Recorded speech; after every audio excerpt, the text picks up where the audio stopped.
Student, आप सभी का स्वागत है आपके अपने यूट्यूब चैनल डियर वरनामे में। फ्रेंड्स, पिछली वीडियो में मैंने पहली पूछी थी, उसका जवाब मेरे ही एक स्टूडेंट्स ने दिया है जिसका नाम आनंद कुमार है। उसने सबसे पहले जवाब दिया था, पहली थी कि ऐसी कौन सी चीज़ है जिसे हम पानी में खाते हैं। तो किसी का जवाब और भी आया था लेकिन वो रॉन्ग था, क्योंकि शायद पहली ठीक से नहीं सुनी थी। पहली थी कि हम पानी में खाते हैं, यानी कि हम पानी में खाते हैं, ना कि वो चीज़ पानी हो। तो हम पानी में क्या खाते हैं? हम पानी में गोता खाते हैं। जब हम डुबकी लगाते हैं तो पानी में हम गोता खाते हैं। ठीक है फ्रेंड्स, ये है आपकी पहली का जवाब जो मुझे मेरे ही स्टूडेंट्स ने पहले से ही दे दिया था। चलिए फ्रेंड्स, आज की पहली सुनते हैं। आज की पहली जो है, इसका जवाब आपको नीचे कमेंट बॉक्स में देना है। आज की पहली है कि आपको बताना है कि सड़क है मगर गाड़ियाँ नहीं, घर है मगर उसमें कोई रहने वाला नहीं है, पेड़ हैं, जंगल है लेकिन पेड़ नहीं, नदियाँ हैं लेकिन पानी नहीं। तो ऐसी कौन सी वो चीज़ है, क्या है वो? ठीक है, इसका जवाब आपको नीचे कमेंट बॉक्स में देना है। चलिए आज का टॉपिक स्टार्ट करते हैं। बहुत ही इम्पोर्टेंट टॉपिक है फ्रेंड्स आज का। आपकी जो केमिस्ट्री का सेकेंड पार्ट जो है, उसके पहला चैप्टर जो है उसका हेलो एल्केन्स तथा हेलो एरिन्स, उस चैप्टर के जो है जो इम्पोर्टेंट रिएक्शंस थी वो मैंने आपको पिछली वीडियोस में बता दी हैं, जितनी भी इम्पोर्टेंट रिएक्शन थी। और भी आपको कोई प्रॉब्लम है, किसी की डिफिनीशन या अदर कुछ समझना है तो आप नीचे कमेंट बॉक्स में मुझे बता सकते हैं। फिलहाल आज मैंने जो है इस चैप्टर के इम्पोर्टेंट्स कुछ क्वेश्चंस लिए हैं। कुछ क्वेश्चन इस वीडियो में लूँगी, क्योंकि सारे क्वेश्चन तो पूरी वीडियो में रखना थोड़ा आपके लिए भी मुश्किल पड़ जाएगा, ज़्यादा टाइम का वीडियो बनेगा, इसलिए तो हम कुछ इम्पोर्टेंट क्वेश्चन जो हैं आज लेते हैं 2-2 नंबर के, और अगली वीडियो में हम कुछ इम्पोर्टेंट क्वेश्चन रखेंगे 3-4 नंबर वाले। ठीक है फ्रेंड्स, तो आज का टॉपिक आप समझ ही गए होंगे कि आपका जो केमिस्ट्री है उसका दूसरा भाग है, उसका जो पहला चैप्टर है हेलो एल्केन्स हेलो एरिन्स, उसके इम्पोर्टेंस क्वेश्चन आंसर आपको बताने वाले हैं, समझाने वाले हैं। तो फ्रेंड्स, आज का जो पहला क्वेश्चन है वेरी मोस्ट इम्पॉर्टेंट जो है वो है कि डीडीटी का पर्यावरण पर क्या प्रभाव पड़ता है। एक वीडियो में मैंने डीडीटी का फुल नाम बताया था, उसका जो है वो कैसे बनता है वो भी बताया था। अगर आपको जानना है तो आप पिछली वीडियो में जाकर उसे अच्छे से समझ सकते हैं। ठीक है, आज हमें उसी डीडीटी के बारे में, जो ये 2 नंबर का फ्रेंड्स क्वेश्चन आता है और ज़्यादातर जो है एग्जाम में ये क्वेश्चन निश्चित ही आता है, तो हम इसका जो है बताने वाले हैं कि डीडीटी का पर्यावरण पर प्रभाव क्या पड़ता है। ठीक है, तो फ्रेंड्स जो डीडीटी होता है तो हम देख लेंगे क्वेश्चन क्या है। कि पहला क्वेश्चन जो है आपका वो क्या है, डीडीटी का पर्यावरण पर, एक मिनट,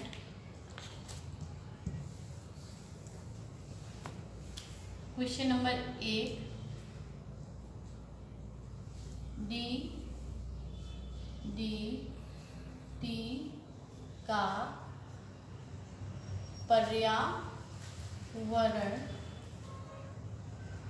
पर प्रभाव, ठीक है, हमें बताना है। तो फ्रेंड्स इसका आंसर है, जितने भी प्राकृतिक प्रक्रम होते हैं जैसे वायु द्वारा आक्सीकरण, सूर्य के प्रकाश द्वारा, जैविक अपघटन आदि प्राकृतिक प्रक्रमों द्वारा जो सरलता से अपघटित नहीं होता है।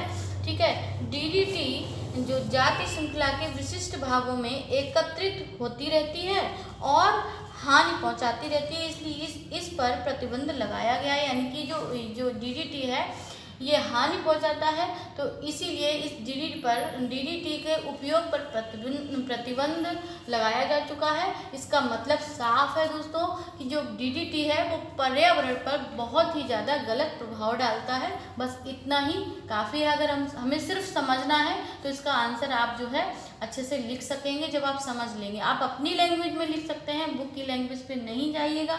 आपको सिर्फ ये समझना है कि जो डीडीटी है ये प्राकृतिक प्रक्रमों पर सूर्य के प्रकाश के जैविक अपघटन जो है प्राकृतिक प्रक्रमों जैसे सरलता से इनमें जो इन चीज़ों में सरलता से ये अपघटित नहीं होता है। और जब ये अपघटित नहीं होता है तो क्या होता है, जो मतलब जब अपघटित ही नहीं होगा तो ये पर्यावरण के लिए बहुत ही ज़्यादा हानिकारक होगा। तो फ्रेंड्स बस ये 2 नंबर का आता है और जो है 95% हम कहेंगे कि एग्जाम में ये क्वेश्चन जरूर आता है, डीडीटी का उपयोग या इसका पर्यावरण पर प्रभाव। तो हम आंसर जो है शॉर्ट में इसका लिखते हैं कि जो वायु द्वारा ऑक्सीकरण, ठीक है, वायु द्वारा हम शॉर्ट में लिखते हैं इसको वायु द्वारा और ऑक्सीकरण के द्वारा, ठीक है।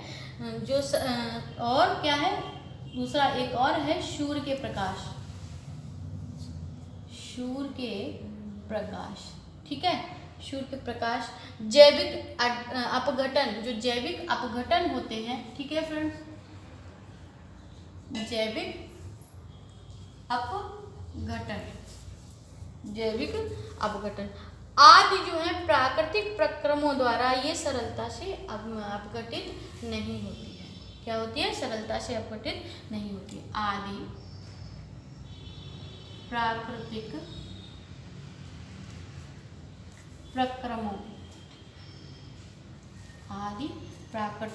प्रक्रमों द्वारा सरलता से अपघटित नहीं होती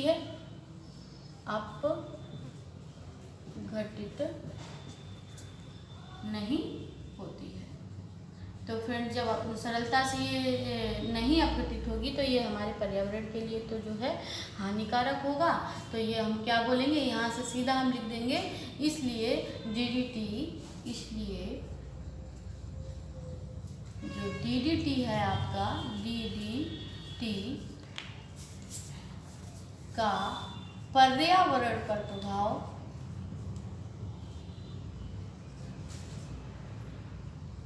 हानिकारक है,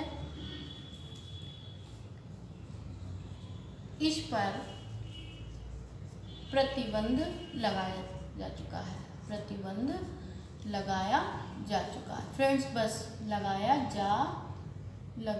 जा चुका।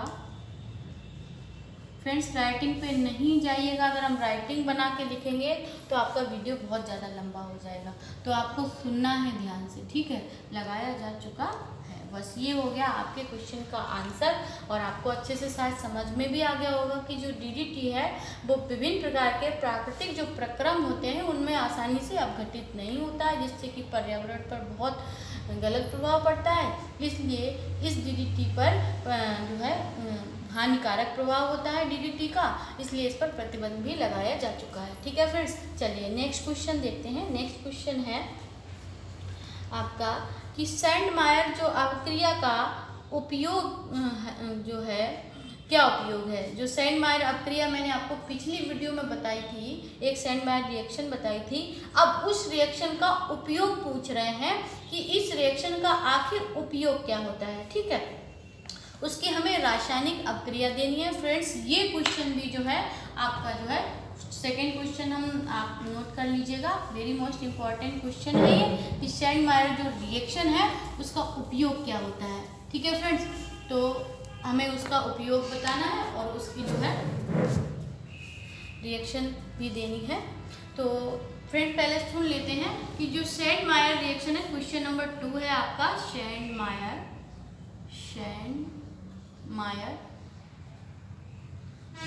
अभिक्रिया का उपयोग क्या है, और इसका रासायनिक समीकरण भी देना है, ठीक है। समीकरण दीजिए, ये आपका सेकेंड क्वेश्चन है, वेरी मोस्ट इम्पॉर्टेंट क्वेश्चन है फ्रेंड्स, और 2 नंबर का आता है। ठीक है। तो फ्रेंड्स इसका पहले पॉइंट का आंसर है कि शेंडमायर अपक्रिया का जो उपयोग है वो क्लोरोबेंजीन बनाने में किया जाता है। यानी कि शेंडमायर आपने देखा ही होगा पिछली वीडियो में, जो शेंडमायर रिएक्शन होती है उसमें क्या होता है, क्लोरोबेंजीन ही तो बनता है। तो इसका उपयोग क्या होता है, जो शेंडमायर रिएक्शन किस लिए कराई जाती है, क्लोरोबेंजीन बनाने में इसका उपयोग होता है। शेंडमायर रिएक्शन के द्वारा क्लोरोबेंजीन बनाते हैं। तो हम इसको नोट कर लेंगे क्या, ये शेंडमायर है, शेंडमायर अपक्रिया का उपयोग क्लोरोबेंजीन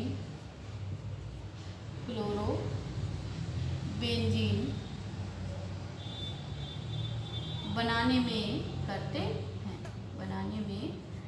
हैं। फ्रेंड्स अगर ये रिएक्शन आपको अच्छे से याद करनी, क्योंकि very very very most important reaction है, और इसकी शॉर्ट ट्रिक भी मैंने दी है। अगर आपको याद नहीं रहता है, सारी रिएक्शन आपकी मिक्स हो जाती हैं कि किस में क्या होना है, तो उसके लिए मैंने शॉर्ट ट्रिक दी है जिससे आप कभी नहीं बोलेंगे। बस 2 सेकंड में आपको रिएक्शन याद हो जाएगी और हमेशा के लिए याद हो जाएगी, बिल्कुल दिमाग में फिट हो जाएगी। तो आप जाइएगा पीछे वीडियो देखिएगा, वहाँ शेंडमायर रिएक्शन भी मैंने बहुत डिटेल में समझाई है, उसकी मैकेनिज्म भी दी है और उसकी शॉर्ट ट्रिक भी दी है, जिसके जरिए आप उसको लर्न कर सकते हैं और कभी नहीं भूलेंगे।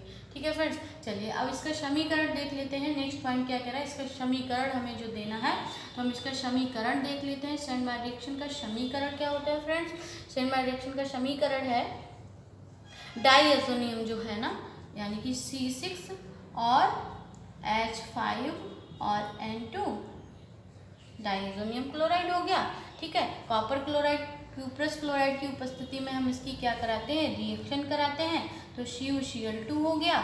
ठीक है, HCl से तो क्या होता है, आपको क्लोरोबेंजीन प्राप्त हो जाता है, नाइट्रोजन गैस निकल जाती है और हाइड्रोक्लोरिक अम्ल बाहर निकलता है। तो कैसे हुआ, मैकेनिज्म जो है आप पिछली वीडियो में जाके देख सकते हैं। C6H5Cl और प्लस आपकी नाइट्रोजन गैस बाहर निकलती है और साथ में हाइड्रोक्लोरिक अम्ल बाहर निकल जाता है। ये हो गया इसका समीकरण।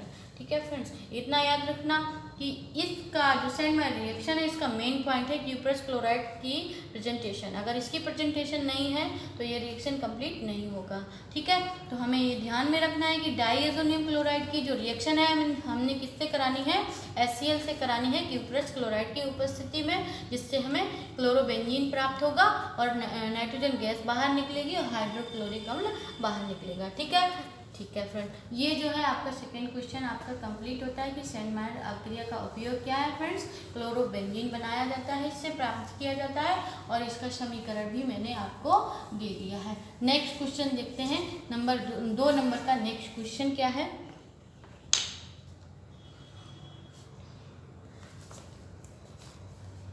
DDT का उपयोग भी पूछा जाता है कभी कभी फ्रेंड्स कि DDT का उपयोग क्या होता है। अगला क्वेश्चन हमारा यही है कि DDT का, अभी मैंने कुछ देर पहले बोला भी था कि क्या पूछते हैं, या तो DDT का उपयोग पूछते हैं या फिर इसका पर्यावरण पर प्रभाव पूछते हैं। तो दोनों ही क्वेश्चन में से कोई एक क्वेश्चन आ सकता है फ्रेंड्स। ये क्वेश्चन भी 2 ही नंबर का आता है। तो हम इस क्वेश्चन में जो 3rd नंबर का क्वेश्चन है, इसमें पूछ रहा है कि DDT का उपयोग क्या है। ठीक है, DDT है क्या, इसका उपयोग क्या है। तो DDT क्या है, मतलब वो क्या है का मतलब वो इसका पूछ रहा है कि इसका फुल नेम क्या है, आखिर ये है क्या चीज़, तो हम ये बताने वाले हैं। तो हम क्वेश्चन लिख लेते हैं, DDT क्या है, इसका उपयोग क्या है, उपयोग क्या है फ्रेंड्स। तो सबसे पहले हम देखते हैं कि DDT क्या है, आंसर। ठीक है, DDT, तो हम इसका नाम लिख लेंगे। फुल नाम आप जब हम लिखेंगे तो तभी हमें पता चल जाएगा कि DDT क्या होता है। ये डाईक्लोरो डाईफेनिल ट्राइक्लोरोएथेन होता है। क्या होता है, डाईक्लोरो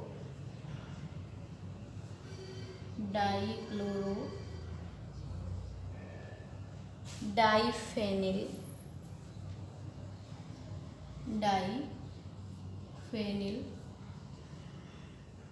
ट्राइक्लोरो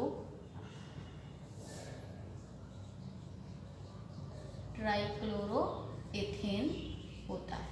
ठीक है फ्रेंड्स, अगर आपको इसको डिटेल में समझना है तो आप मेरी पिछली वीडियो में जाके मैंने इसकी विद स्ट्रक्चर के साथ मैंने इसको मैकेनिज्म दी है, अच्छे से समझाया है शॉर्ट ट्रिक के साथ। ठीक है, डीडीटी की मैंने मैकेनिज्म भी दी है, ये कैसे बनता है, इसका फुल नेम क्या है, इसकी शॉर्ट ट्रिक क्या है, जैसे हम इसको इतना लंबा नाम कैसे याद कर सकें, तो वो आप पिछली वीडियो में जाके देख सकते हैं। ठीक है, तो ये डीडीटी क्या है, डाइक्लोरो डाइफेनिल ट्राइक्लोरोएथेन है। ठीक है फ्रेंड्स, चलिए अब हम इसका उपयोग देखते हैं कि इसका उपयोग क्या है।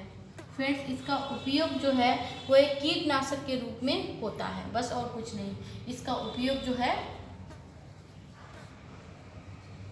इसका उपयोग कीटनाशक, जो हमारी फसलें होती हैं उसमें कीट जो लग जाते हैं उनको समाप्त करने के लिए होता है। इसका उपयोग कीटनाशक के रूप में होता है, बस आपका जो है रूप में होता है।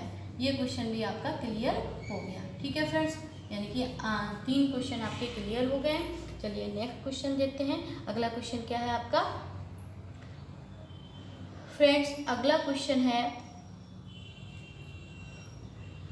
कि क्लोरोफॉर्म को प्रकाश एवं वायु के प्रभाव से बचाने के लिए कौन कौन सी सावधानियां बरतनी चाहिए। फ्रेंड्स, इससे पहले इस क्वेश्चन के पहले एक सवाल और होता है, आप इसका जवाब नीचे कमेंट बॉक्स में देंगे, हम आपसे पूछ रहे हैं। ठीक है, इसका जवाब आपको नीचे कमेंट बॉक्स में देना है कि क्लोरोफॉर्म जो होता है उसको रंगहीन बोतलों में क्यों नहीं रखते। इसका जवाब आपको नीचे कमेंट बॉक्स में देना है कि जो क्लोरोफॉर्म होता है उसे हम रंगहीन यानी कि वाइट कांच की बोतल में उसे हम क्यों नहीं रखते हैं। इसका जवाब आपको नीचे कमेंट बॉक्स में देना है। फ्रेंड्स, बहुत ध्यान से देना, बहुत अच्छे से सोच समझ के देना। ठीक है, चलिए क्वेश्चन देखते हैं। क्वेश्चन नंबर 4 है आपका, क्या है, क्लोरोफॉर्म को प्रकाश एवं, इसी से रिलेटिव है, अगर आप इसी को अच्छे से पढ़ेंगे तो ही तब भी आपको इसका आंसर अच्छे से, इसी क्वेश्चन में ही आंसर छिपा हुआ है। ठीक है, क्लोरोफॉर्म को इसीलिए मैंने आपसे पूछा ताकि आसानी भी हो, आपको कोई प्रॉब्लम भी ना हो आंसर बताने में। वैसे तो सिंपली है, ये कॉमनली है, आप सभी को पता होना चाहिए। को प्रकाश एवं वायु के प्रभाव से, वायु के प्रभाव से बचाने के लिए कौन कौन सी सावधानियां बरती जाती हैं। बचाने के लिए कौन सी सावधानियां बरती जाती हैं। Friends, very most important question है ये, और जो है अक्सर कर ये आ ही जाता है एग्ज़ाम में। ठीक है, तो बहुत ध्यान से, क्योंकि जितने भी मैं क्वेश्चन ले रही हूँ वो इम्पोर्टेंट ही हैं, फालतू के क्वेश्चन मैंने नहीं लिए हैं जिससे कि आपका टाइम वेस्ट हो। तो फ्रेंड्स, इसमें जो है सावधानियाँ हमें देखनी हैं। वायु और प्रकाश के रोशनी जो होती है क्लोरोफॉर्म की, और वायु जो है उसके प्रभाव से बचाने के लिए जो क्लोरोफॉर्म जो रखा जाता है, यानी कि स्टोर करके अगर हम कहीं रखते हैं तो उसे कौन कौन सी सावधानियां हमें बरतनी है वो पूछ रहा है। तो हम सावधानियां देखेंगे। तो सावधानियां नंबर 1, सावधानियां, ठीक है, तो ये है नंबर 1 है। सबसे पहले फ्रेंड क्या है, रंगीन बोतल में अंधेरे में काले कागज में लपेट कर ही रखना चाहिए क्लोरोफॉर्म को। और क्यों रखना चाहिए ये आपको बताना है। ठीक है, सही से रीजन देना, आधा रीजन तो इसी में ही है। क्लोरोफॉर्म को रंगीन बोतल में, रंगीन बोतल में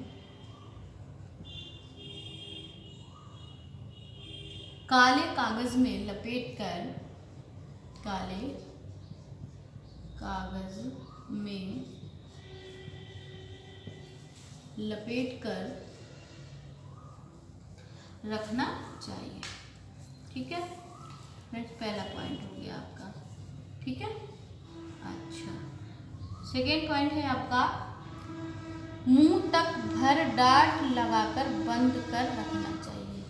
यानी कि उसका जो मुंह है, मुंह तक हमें भरना है। अगर मुंह तक भर के डार्ट लगाकर, डार्ट नहीं, डार्ट यानी कि जो उसकी डॉट किसको बोलते हैं, जो कॉर्क की बनी हुई रबड़ जैसी एक बोतलों में लगी हुई होती है ना, उसकी कैप, उसको डॉट बोलते हैं। ठीक है, डॉट लगाकर बंद करके रखना चाहिए, रखना चाहिए। ठीक है फ्रेंड्स। अच्छा, एक पॉइंट और है इसका, थर्ड पॉइंट, इम्पॉर्टेंट पॉइंट है। क्या है कि 1 से 2%, 1 से 2% C2H5OH यानी कि जो अल्कोहल है, क्या है, एथेनॉल है ना, ये C2H5 क्या है, एथेनॉल है, कि कुछ बूंद डालकर रखना चाहिए, कि कुछ बूंद, यानी कि जो हमने क्लोरोफॉर्म रखा है उसे ऐसे ही नहीं रखना है, उसमें एथेनॉल की यानी कि सिर्फ 1-2%, ठीक है, 1-2 बूंद सिर्फ डालनी है, कुछ बूंद डालकर रखना चाहिए।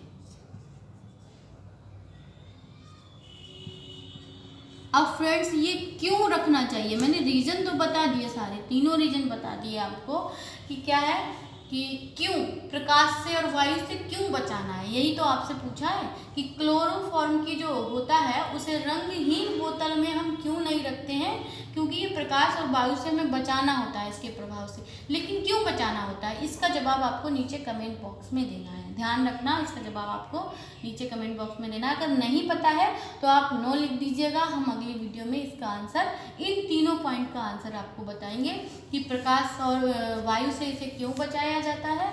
ठीक है, ये सावधानियां क्यों बरती जाती हैं, इसका रीजन हम अच्छे से बता देंगे अगली वीडियो में। ठीक है फ्रेंड्स, तो ये 4 क्वेश्चन जो हैं आपके जो क्लियर हुए। एक क्वेश्चन और देख लीजिएगा, जो है 5th क्वेश्चन।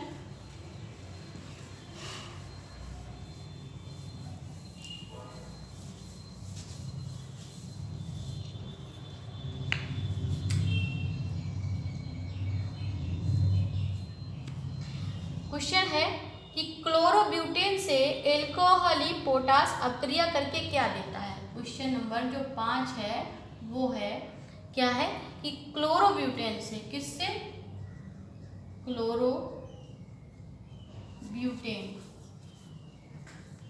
से, क्लोरोब्यूटेन से एल्कोहलीय पोटास, एल्कोहलीय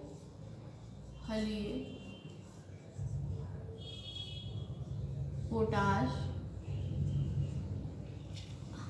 अवक्रिया करके